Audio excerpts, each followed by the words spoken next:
What is up, everybody? Well, let me tell you, I did not expect The Woman in the Yard to be a video that would blow up like this and to have so much really interesting discourse. Like most Blumhouse films are pretty much one and done. You talk about it, most of us say, yeah, it wasn't very good, we move on from it. And while I certainly did not like this film at all, and seemingly a lot of other people did not like it at all, not everyone, but a lot, I'll give them credit. They've created a really interesting discussion here. You've had people kind of debating the merits of the film, debating how problematic it is. Some other people saying it's actually really important and it touches on some things that need to be touched on, no matter how uncomfortable that they are. But there's a lot of elements of the final act of this film that, despite me going into full spoilers in my initial review, I'm sitting here still wanting to talk some more about it for a number of different reasons. So we're going to do that. Again, if you have not seen the title of the video, likely some indication on the thumbnail, as well as me making this abundantly clear, we are going to get into spoilers with The Woman in the Yard. So please do not be the dumbass in the comment section that says, you spoiled the movie for me. No, bitch, you spoiled it for yourself. Click off. Go watch it. Get the fuck out! So to quickly kind of run through the plot to get to the good stuff, The Woman in the Yard is essentially yet another horror film that is discussing grief and trauma, which in and of itself is kind of a tired trope, but to their credit, they do push things a bit further in this movie and go into a little bit different realm of grief and trauma that we don't often see get explored in movies, somewhat for good reason. And so you have Ramona, who is the main character of this film. She is a recently widowed mother, lost her husband tragically in a car accident where he died and she got seriously injured, where her leg is messed up, and she is left to care by herself for her two children. One of them's like early teens, the other one's like maybe 7, 8 years old, maybe a little younger. And it's clearly established from the very beginning of this film that this woman is so grief-stricken that she barely can even get out of bed. Her son is opening up the blinds, letting in the daylight. You know, it's probably like 10 o'clock in the morning or something like that. She's basically rewatching the same video on her phone, which is, I guess, the last video of her husband on her phone, to the point where she depletes her battery. And one thing that I didn't even bring up in my review, because there was so much other stuff that I wanted to talk about, that I actually thought they did a pretty decent job as far as setting the stage for the situation in this film, is that they give very real world explanations for why they are stuck in this house. Ramona is so grief-stricken that she's just a complete absent parent. She doesn't really think about any regular day-to-day shit. And it just takes every bit of strength she has just to get out of bed in the morning. So she didn't pay the power bill, so the electricity's cut off. The electricity's gone in the house. And because she has just continuously watched this video and depleted the battery on her phone that was not able to charge all night because the power was off, they don't have access to a cell phone. So it does some pretty interesting things that are realistic, and they actually take the time to explain it for why they're not able to call for help, why they can't, look on the TV or, do any kind of communication. So I thought that was kind of a nice little touch there. But throughout the first 2 acts of the film, it's basically just showing the woman in the yard nefariously sitting there, slowly creeping up in the house, and establishing in a myriad of ways how absent and how terrible of a parent Ramona currently is. Maybe always was, but at least in this point, she is just not there for her kids. She's not mentally or emotionally present. She snaps at them for almost every single thing. With the older kid, I think he somewhat asks for it a little bit, but I'm kind of more old school with parenting. I think the kid should lean on the side of respect more times than not. And this kid certainly has times where he's well within his right to call bullshit, but that's his entire personality throughout this entire snapshot in time that we meet him, is just the rebellious kid that does and says everything that his mom tells him not to. So I don't know. We can debate on that, but nonetheless, she is always snapping at her kids, making her older son make breakfast, eggs and Doritos, yay, forgets to get dog food, forgets to pay the power bill. So we're introduced to these characters that, even though it's a major part of her character arc, and it is a very important piece of what they're exploring here, she's not a likable protagonist at all. And sometimes that does absolutely affect your enjoyment of a film. If you've got a character that you're supposed to be going on this journey with, and you're supposed to invest in their journey to some extent, If you don't like them, it's very hard to do that. So I didn't find Ramona to be likable. I didn't find her older kid to be all that likable because we didn't see him outside of this context. The little girl is fine, but she's too young to really be offensive on any level.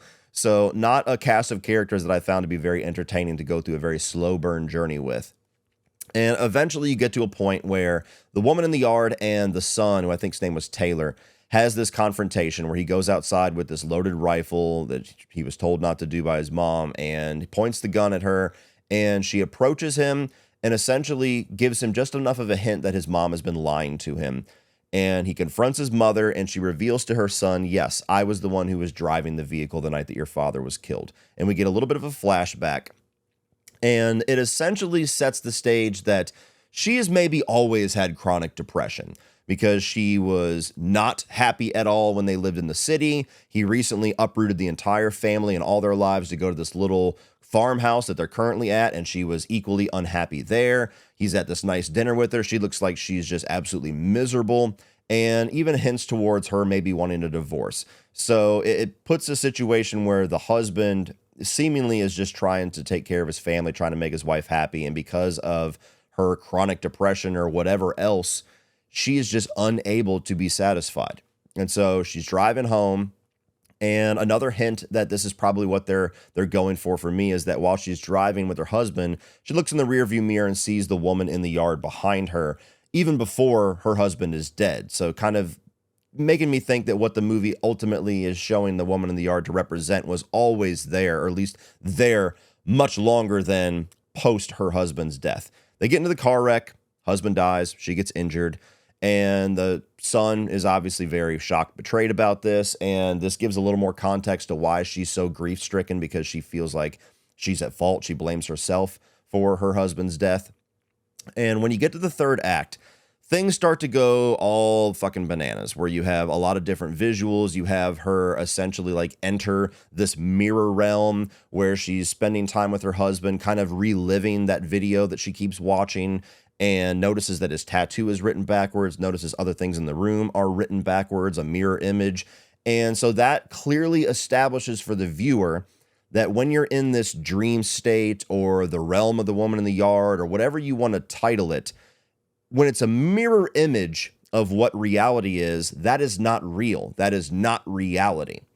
And so we get a number of different scare sequences where they're in the attic and the woman in the yard is up there manipulating things with shadows and manipulating the little girl with their mother's voice. And it's very choppy and very messy the way that they do all of this. But to the best of my ability, all it was really establishing that I could gather is that the woman in the yard is just a piece of Ramona. And that's kind of the way they were visualizing that. Not very effective. It was very incoherent, but that's the best thing that I could interpret it as.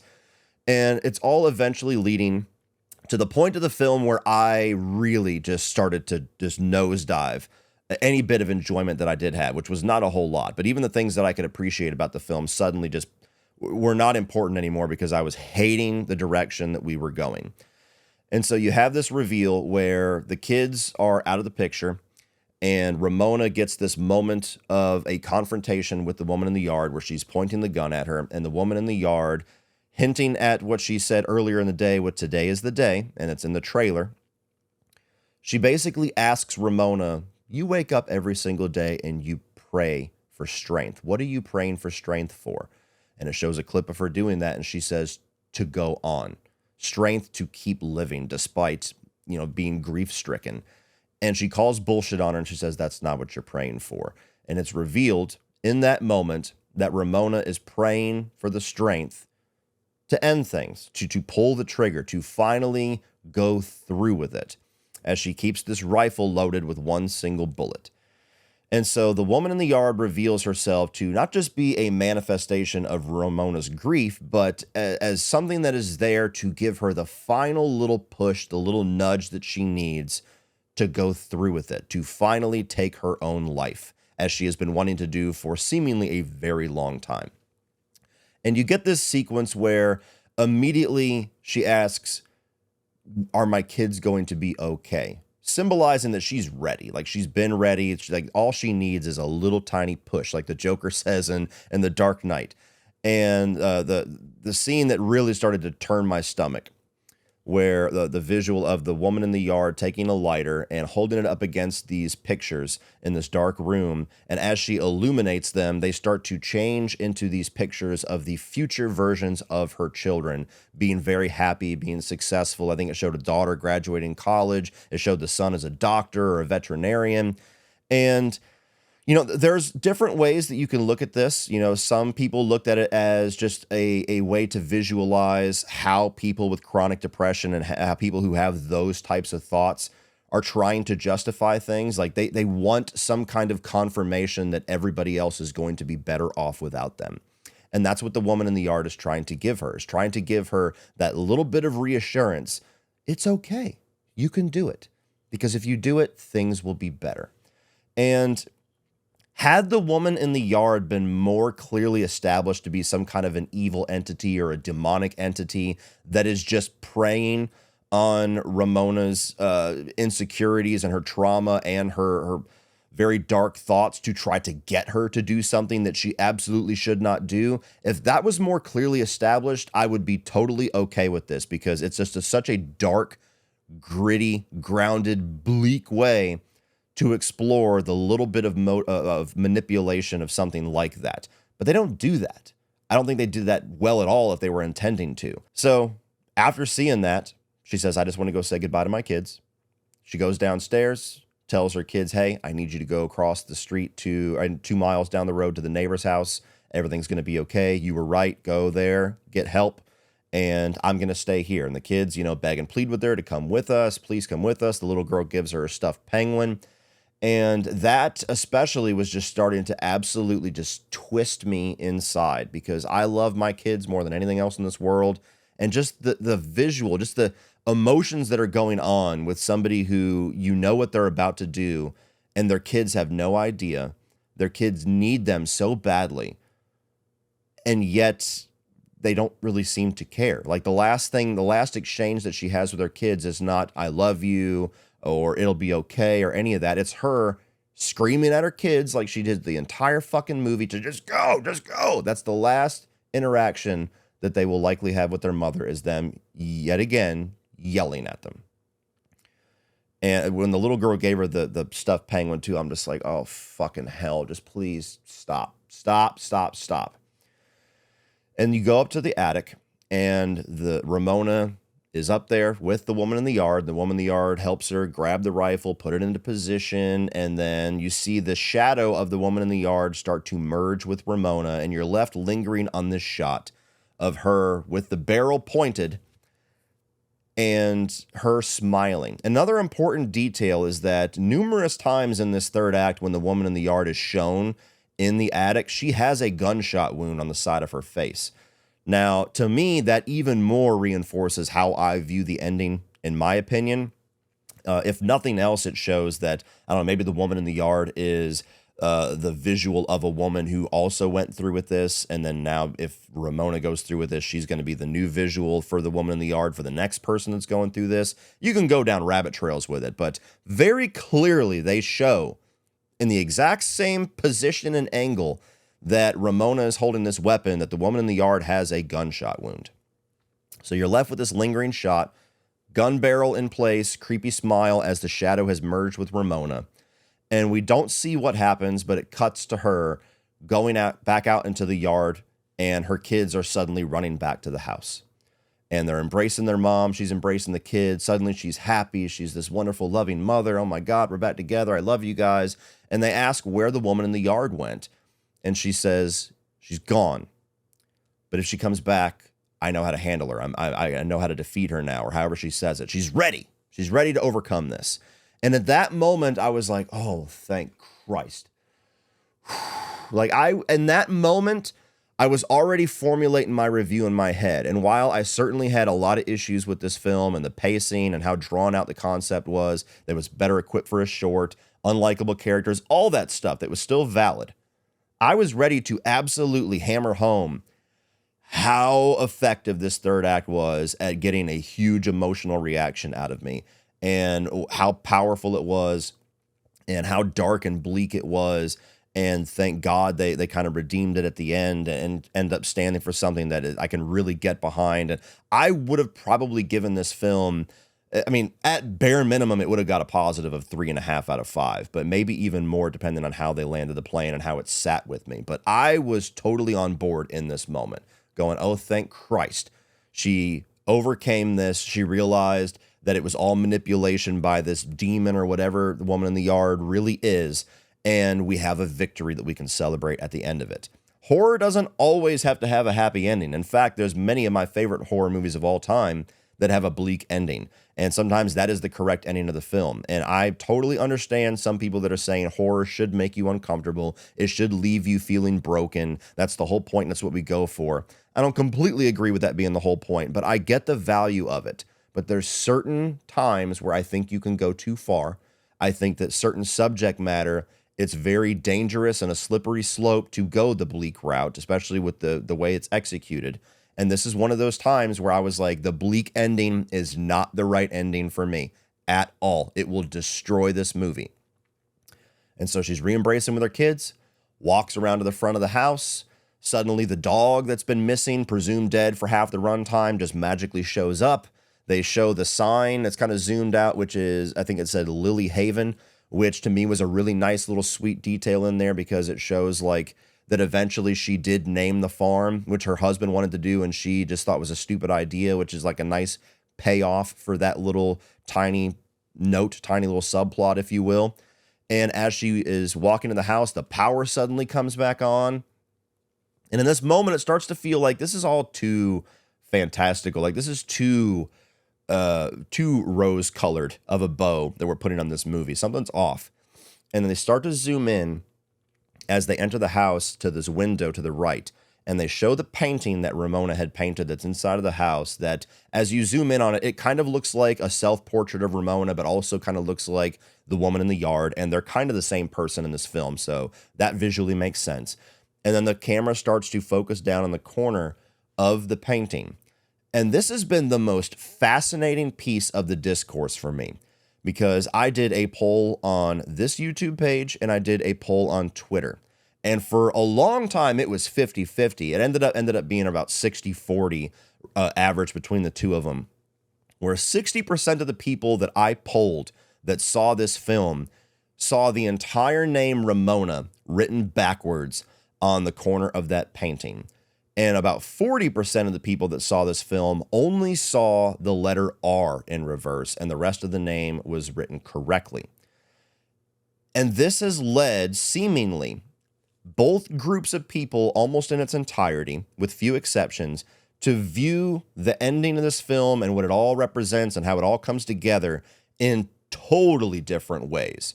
You have, for the most part, everybody that saw the entire name Ramona written in reverse, myself included in this group, as an indication that very clearly everything that we are seeing after she's holding the rifle and has that creepy smile is not real.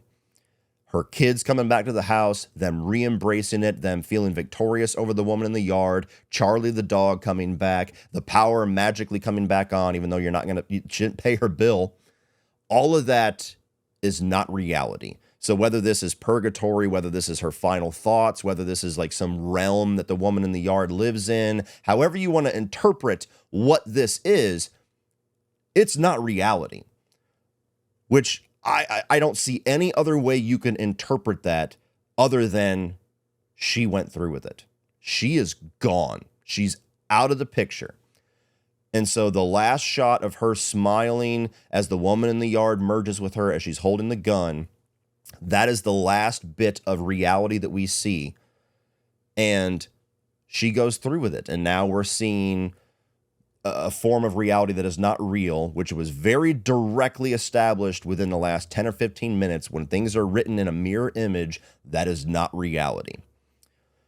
But everybody who saw just the R in reverse sees that much more as a direct callback to earlier scenes in the film where she's teaching, her daughter is coloring and doing spelling exercises, and she keeps fucking up capital R's and putting the hump on the wrong side. And she literally berates her daughter. Get it right. How many times do I have to tell you the hump goes to the right? And so being that the R is all that is reversed and the rest of the name is written correctly, a lot of those people, almost the entirety of them, are seeing this as a much more hopeful and happy ending, where that indicates that it's just a piece of Ramona, that the woman in the yard has now merged with her, meaning that she has basically embraced her grief, her trauma, her dark side, her dark thoughts, her turmoil, and now she is equipped to move on past that. It's always going to be a part of her that she's always going to have to battle to some degree, but she is ready to move on, to be a good mother, to be a present mother, and to graduate past this very broken, crippled person who cannot go on. And I'm here to tell you, as much as I was having my feet dug into the sand and saying, no, I am positive that I saw the entire last name in reverse, and I can't think of any other way to interpret that. There was so many other people who were seemingly just as positive as me that they only saw the R. I actually started to toy with the notion maybe Blumhouse are like evil geniuses. Maybe they sent out a film with two different endings and they're just watching the discourse and the arguments go rampant. And that's their like evil genius way of actually getting a lot more discourse for this movie, hence more discussion, more coverage, more tickets and everything. Maybe they actually did that. And I don't know, maybe we'll have that confirmed. Maybe we'll have somebody that drops a picture of one ending versus the other ending, and we can have that be like some mad genius revelation of Jason Blum and company. I tend to think that's probably not what happened, although it's fun to discuss. But it did have me wondering, do I pay for a ticket to go and see this film again, to see that final shot again? Because like I'm seriously starting to gather the notion that maybe I didn't pay enough attention. Maybe I saw it wrong. It's possible. It's just a small little shot at the end of the film. It's very easy to miss a detail or to see something and then just walk away, and that's what you saw. And so I was absolutely being driven nuts by this for more than a day. Well, I had somebody who saw this film yesterday, a day after all of this discourse happened, and they sent me a picture of the ending of at least what their theater was showing. And in this picture, you can clearly see Ramona, the entire name, is written backwards. Now, the A, the M, and the O, I understand maybe throwing some people off because those are mirror image letters and they're going to show up the same whether it's written regular or in a mirror image. But the R and the N clearly are backwards here.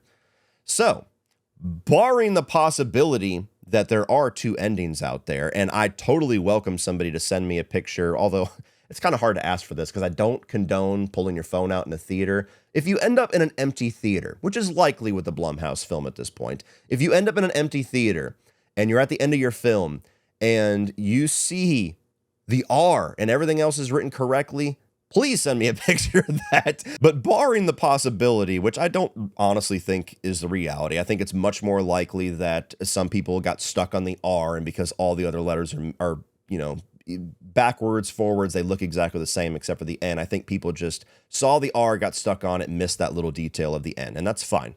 But for those of you that swore up and down, the 40% of you that I polled, and those of you that didn't even participate in the poll, for those of you that swore that you saw just a backwards R and everything else was written forwards, does this change your perspective on the ending and the movie at all? Because while if the movie definitively did have just an R, if somebody sent me a picture and I went, holy fuck, I was wrong, like I would almost feel the need to do a retraction video, because I think if you did just have the capital R, I think that does open up much more ambiguity towards this ending and much more ambiguity towards what it overall means, where I would actually embrace a lot more the notion of the happy ending there and her just merging and kind of embracing her grief. But now that I've had it confirmed for me that what I initially saw is actually what is at the end of this film, that it is the entire signature backwards, I can't comprehend any other ending with that being the final shot and the final thing they leave you with than the dark ending. To me, it doesn't make any sense for anything else to be what they're trying to convey at the end of this film. I just can't wrap my head around it. So I'm definitely doubling down on what I said in my spoiler section of my review. I hate the way that this movie ends. I hate the message that it sends out. I hate the direction that it goes. I think that it's messy. I think that it's fucked up to a degree that I can't get behind it. And I think that it's somewhat irresponsible because I had so many comments, at least half of the comments of the 60,000 people that have watched my review at this point say, look, I've struggled with these thoughts. I've struggled with depression. I have attempted this, or I have toyed with the notion of this. And I'm so grateful that you told me what the end of this movie goes for, because I would not have been equipped to experience that without some kind of a warning. Or some people that said, I'm not going anywhere near this film because I just don't want to see that. I'm not emotionally prepared for that. And while you're going to get some people that do the edgelord shit and beat their chest, and they're going to go, whatever, if you can't handle it, don't watch horror. Trigger warnings are for pussies.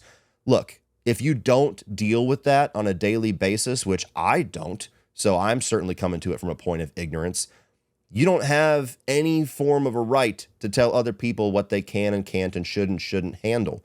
If it's something that is really triggering for them, something that's really a fucked up piece of subject matter, if it's something that if it goes in a dark place, it's going to mess with them mentally, emotionally, and just devastate them for the night, the day, the week, the month, whatever, that's how they feel about it. And so that's one of the things that when I saw this film, I'm never one to call a film like detestable or, irresponsible, or even call for a trigger warning, because I don't typically need them. I saw the end of this film and went, holy fuck, like that's a lot. Like that's, how did this happen? Because that just really, that doesn't seem like a good path to go down. That does not seem like something that is going to be very beneficial for a lot of people, and probably damaging for quite a few. Depression and thoughts of that nature, it's not a rarity nowadays. A lot of people don't like to talk about it. A lot of people don't want to have conversations about it. And luckily, we're slowly getting to a point where it's a little bit more comfortable for people to talk openly about that stuff, where even just 10 years ago, it was still like taboo conversation. But people that go through that, like, you got to think about how this movie and how things end up might really be bad. Because one of my favorite horror films of all time is as bleak and as dark and as fucked up as it can get, and it's Pet Sematary. And if I was somebody who lost a child in a car accident or anything close to what happens in Pet Sematary, I would never be able to watch that film again. And so there's very different factors that affects how we all see and experience films, what we take away with it, and how we're able to handle certain things. It's just a reality. So I really don't like this film at all. I'm not somebody who often says that I hate a movie, even the really, really bad ones, even the ones that are miserable to get through. But this is a film where it had some merit going for it. It had some things that I appreciated. And then by the time you got to the climax and what the story ended up being about and how things played out and the notes that it ends on, I'm sure it's effective for some people. I'm sure even people that struggle with depression or struggle with thoughts of that nature, there's some of them that might even appreciate how bleak and how raw this movie attacks that subject matter. That's a reality for sure. But I think the overwhelming majority, seemingly in my comment section, seemingly where I've seen everywhere else on the internet, are very much the contrary. Doesn't negate those of you that enjoy the film. It doesn't negate those of you that see it differently or see value in it. That's your experience. That's totally valid. But I fucking hated what this film put me through, and I don't even have those types of struggles, so I can only imagine. So what are you guys' thoughts on The Woman in the Yard after talking about it a little bit more, maybe sitting on it a little bit more, and having that picture confirm for you what the ending of the film is? As I said, I totally welcome you sending me an opposite picture, and that's going to be a whole other fascinating conversation if that's real, but I tend to think it's just an easily missed detail. So what ending did you think you saw? And now that you see what the ending actually is, does that change your view on the ending, what the film represents, and how you feel about the film overall? Let me know. Well, that's it for this one, guys. If you enjoyed that, please click over here for all of my 2025 new release reviews. I'm also going to put my review up here, my initial review of The Woman in Black. I still get into spoilers, don't go nearly into depth as I do here, but check that out for a little bit more of my overall thoughts on the film. Please like, share, hit that subscribe button so you don't miss everything in the future. And as always, remember, opinions are like assholes, but that doesn't mean you have to be.